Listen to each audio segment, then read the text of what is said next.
Jonathan sat trembling in the dark. He stared at nothing, his eyes not penetrating the circle of blackness that surrounded him. A single lamp illuminated the round table he sat at, allowing him enough light to see the edges of it and nothing more. A teapot and half-empty cup sat in the center. With a trembling hand he reached toward it and took it towards his lips, not truly looking at it as he drank. He set the cup down on a plate. The cup rattled against it, the only sound save for the thunder that rumbled in the distance. He heard a switch flick. Jonathan shut his eyes for a moment, temporarily blinded by the harshness of the light that filled the room. He opened them again to see a small white kitchen. A single window and two doors broke the array of cabinets that covered the walls. Standing in an open door was Chris, Jonathan's friend and housemate. He had a hand on the light switch. "John, what are you doing? It's after midnight," Chris asked. Jonathan kept staring forward and didn't reply. "John, answer me. This is the third time I've caught you up like this. What are you doing?" After a moment's pause, Jonathan replied, speaking in a dry, quiet voice. "I had the dream again." He still stared unblinking toward the window, though he didn't seem to notice what was behind it. Chris flinched. For months now, Jonathan had been experiencing the same recurring dream. In it, he stood outside his own life, looking in at it. He saw himself live his own life, going through the same daily routine and experiences over and over again. However, something about it all seemed unreal. All his actions were artificial, all his conversations seemed planned. A strange feeling that something wasn't quite right filled him and grew and grew. Slowly, and so gradually he barely noticed, his actions were replaced with words. Instead of seeing things happen, he read them in a massive wall of text that described his every movement. His conversations came in quotation marks, which he read and spoke. Soon his life seemed to be a run forward toward a conclusion that was always around him. When he got to the end, he always awoke, but the feeling never left. Even sometimes when he was awake, he began to lose his feeling of normality. For brief moments, barely noticeable, he saw objects described in text rather than in their own form. His own movements seemed to be described by a nameless narrator. Chris sighed and walked forward. He rested on Jonathan's shoulder and spoke. "Listen, John, I know you were worried, but you have to remember, it's just a dream.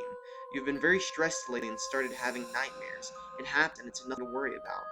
Jonathan chuckled slightly. "Oh, no, it isn't." "What do you mean? Look, John, get back to sleep. You're starting to worry me." For the first time that night, Jonathan stood and faced Chris. He was taller than Chris, and the shadow he cast obstructed Chris's face. "Don't tell me you haven't had a feeling, that creeping, itching suspicion that something isn't right. Doesn't everything just seem too dramatic, too convenient? This isn't how reality should be. This isn't how people should be speaking. It isn't how they act." Jonathan realized he was shouting and stopped. He breathed heavily and tried to calm down, resting his head in his hands. Chris looked at him with worried eyes. "All right, John, here's what we're gonna do. Just go back to sleep for now. Tomorrow, we're gonna make an appointment with Dr. Limestone. She helped you with the dreams before, and—" "No," Jonathan said, shaking his head. "No, I am not going back to Dr. Limestone. She isn't going to fix this. She isn't going to solve the problem. She isn't part of it, and I don't even think she is a character." "John, what are you talking about? A character in what? The book. Don't you get it yet? I don't know if it's a comedy or a drama or what, but we're all part of it, but I don't think she is." That was the most horrifying part of his dreams. He felt as if hundreds of eyes were reading the text along with him, learning his every move as if they were plot points in the story. He still had the feeling at that very moment that in a strange, twisted way, he was watched. Chris stared at him, not knowing what to say. Jonathan stood up out of his chair and faced him, holding his hands in front of himself as if pleading Chris to understand. The teacup fell from his hand, shattering on the ground. "Look, isn't this all just too convenient? Doesn't it ever feel that way? Listen to that thunder. Doesn't it seem like a perfect setting? And everything is like that. The lights when you entered, the teacup, by God, even the way I'm standing. This isn't how things work. They don't come together to make themes. Weather shouldn't just suit my mood like this. Do you not see it?" Chris was taken aback.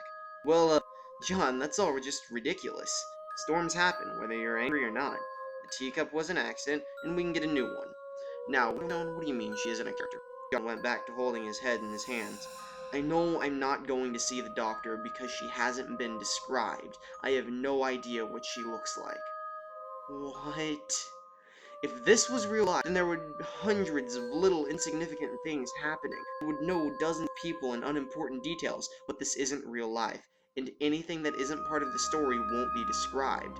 I am not going to see Dr. Limestone. Outside of the conversation, she doesn't exist, and we don't know what she looks like. This is beside the point. Really? Describe her. Chris opened his mouth to respond and stopped. He realized he truly had no idea. Well, she was a psychiatrist.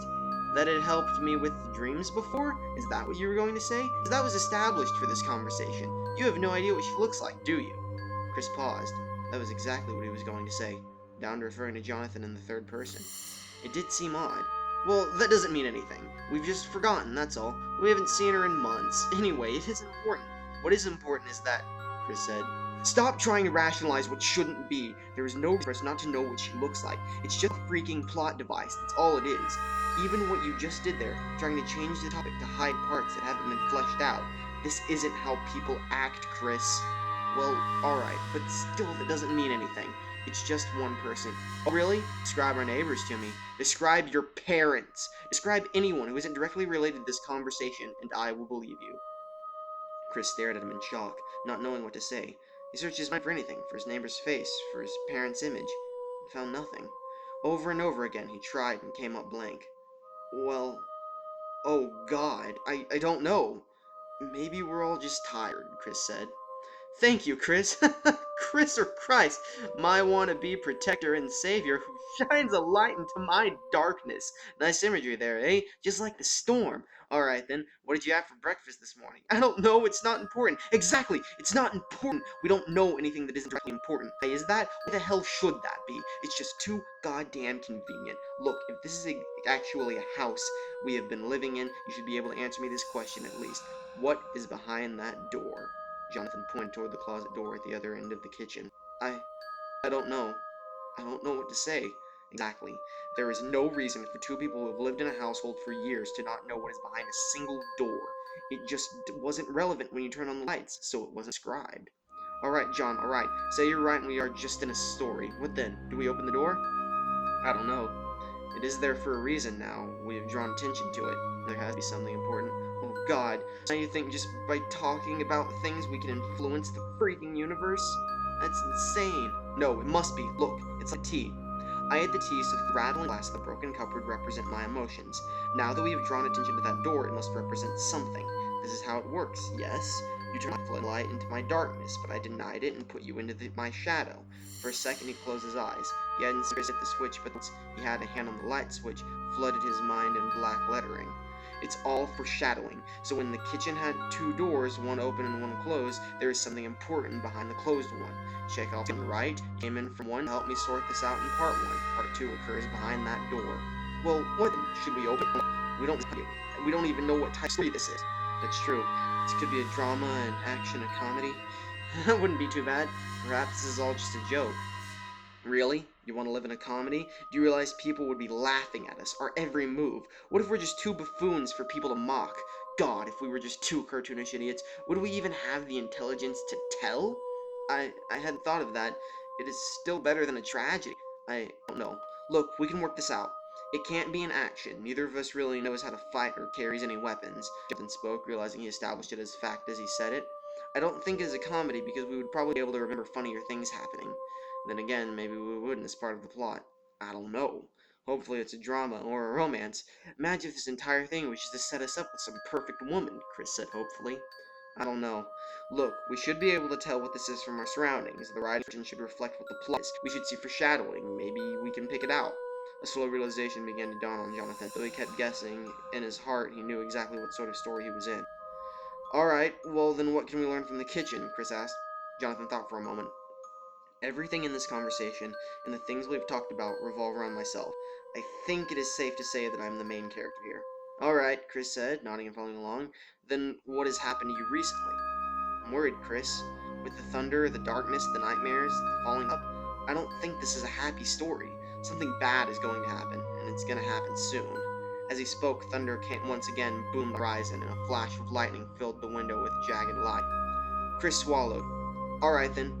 Do we open the door? Neither of us knows what is behind it. I think it's safe to say we aren't supposed to know. Somehow you've broken the mold. What do we do?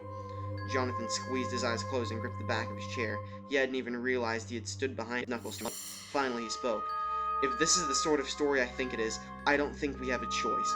Either we go through that door and figure out what is behind it, or it is going to come and get us.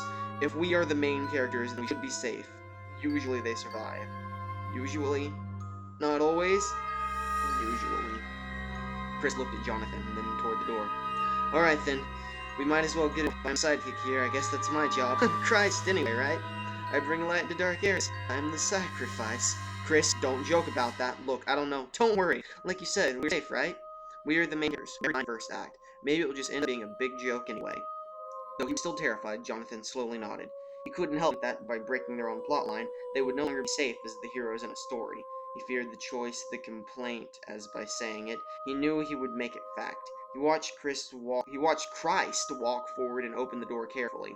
The hinges squeaked as it opened, and a cloud of dust came into the kitchen. It was clear the door hadn't been open for a long, long time. Beyond the door was near pitch black. Chris reached into a nearby drawer with a flashlight. He turned it on and shone it into the darkness beyond, revealing a narrow wooden staircase that descended between two stone walls. He walked slowly down the stairs. Jonathan came behind him and followed him into the unknown darkness. Chris reached the end of the stairwell and paused. He turned to face into a small room, shining his light around. Dear God, John, this isn't a comedy. This is a horror. Jonathan followed his gaze to find his worst fears confirmed. The floor of the room was covered with fine black dirt. Scattered across it were dozens of broken bones and skeletons along with ancient ones. The walls were covered with blood-red writing, scrawled dozens of languages, from ancient runes to modern letters in languages neither person understand. Run, Chris! We shouldn't have come here! Jonathan shouted as he sprinted up the stairs. The entire building began shaking. The low rumbling he had once thought was thunder became a continuous noise that seemed to come from every direction at once. He ran toward the kitchen, but stopped in the doorway. The cabinets at the far end of the kitchen began to lose their form. They blurred, then turned into written words, becoming replaced with descriptions of themselves. Large, white cabinet with a silver handle. Small, thin cabinet with a golden handle. Electric oven, 4 stoves on top. Black wit mist, as black slag as this. The letters began to slide down, mixing and forming indecipherable gibberish before disappearing into an ever-growing sea of inky darkness. Jonathan realized that, having found out the truth and broken his role, he'd removed the very thing that held this plot together. By going outside his own story, it destroyed his fictional universe. Chris didn't stop when Jonathan did. He ran into Jonathan's back, and they both fell forward. Chris didn't seem to notice what was happening and crawled forward, calling to Jonathan to keep running. No! Don't go in there! Is it real? Jonathan shouted. Chris screamed as he finally saw walls melt around him. He crawled and clawed back towards the stairwell, but was overcome by the descending wall letters. His feet began to change slowly. His face contorted to a look of incomprehensible horror as he saw his legs dissolve into letters, then disappear forever. He kept crawling forward, but nothing he could do would change his fate. Jonathan watched in horror as his friend dissolved into oblivion. The very universe he lived in was dissolving around him. He turned and began to run down the stairs again, preferring the horror of the skeletons to the certain death in the kitchen. He stumbled at the bottom of the floor. His head scraped along the ground, forming a long gouge over his right eye that blinded it with blood. With his good eye, he turned to see his fate. The oncoming wall of letters kept coming down the stairs, then stopped at the base. The letters molded together, filling in all the white space and forming a black wall. Jonathan felt it and realized it became the same stone wall that now surrounded him. Using the dropped flashlight, he looked around. He was trapped in a square stone room no more than 20 feet across. Jonathan sat in the center of the room, not knowing what to do.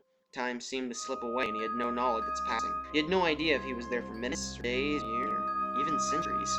He simply remained trapped alone in the darkness. Though he may have guessed he was there for days, the flashlight never dimmed, and the blood never stopped pouring from his head. There was nothing for him to do, and he felt no reason to move. Alone with an eternity to himself, he began to contemplate what had happened. He thought on his own life, of his existence, and how he had come to be. He thought about himself. It seemed wrong to think that way. Himself implied he was an actual living being. He wasn't sure if that was truly fitting. It suited him more to think in the third person, as he would have been written in the story. Was it fair to say he was ever anything more than that? A fictional creation?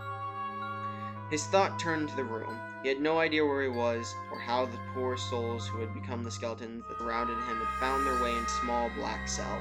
Perhaps he would join them. Perhaps someone else would come to inhabit the small space, and he would be gone forever. Perhaps it had already happened, and without a sense of time he hadn't realized it. Thoughts sent a chill on his spine. He didn't know what was worse, an eternal life in a cage, or simply ceasing to exist with no sign that he ever was. With no sense of time in this strange world, who was to say that it hadn't already happened? Perhaps both were true in their own way. He realized he needed to leave some kind of permanent mark, so that somehow, maybe, another person might know he existed. He had to tell his story. With all the time imaginable to spare, no time to lose, he thought about what he had to do. After some time, though he had no idea how much, he stood again. As if compelled by an unseen force, he walked toward the wall. He dipped his hand in the blood that flowed down his face and put it on the stone. He made lines which formed letters, then the letters formed words, and finally the words were story. Again, Jonathan sat trembling in the dark. So that was, what the hell was that even called? That was really long. That was, where's the name at? That was The Writers Inc. 8.9 out of 10. It was definitely creative. That's mostly what I have to say. It wasn't poorly written or anything. It was pretty creative. The ending was extremely obvious, though. I think from the moment he said he saw words and quotes, I knew that the story was the story. And yeah, interesting. In the comments now. Interesting premise, but the ending seemed to be a bit rushed. I ended it without much consideration. 8 out of 10. Yep. At first, I thought that this was inspired by the Will Ferrell movie Stranger Than Fiction. Fantastic. All right then. That was that. That could have been significantly worse.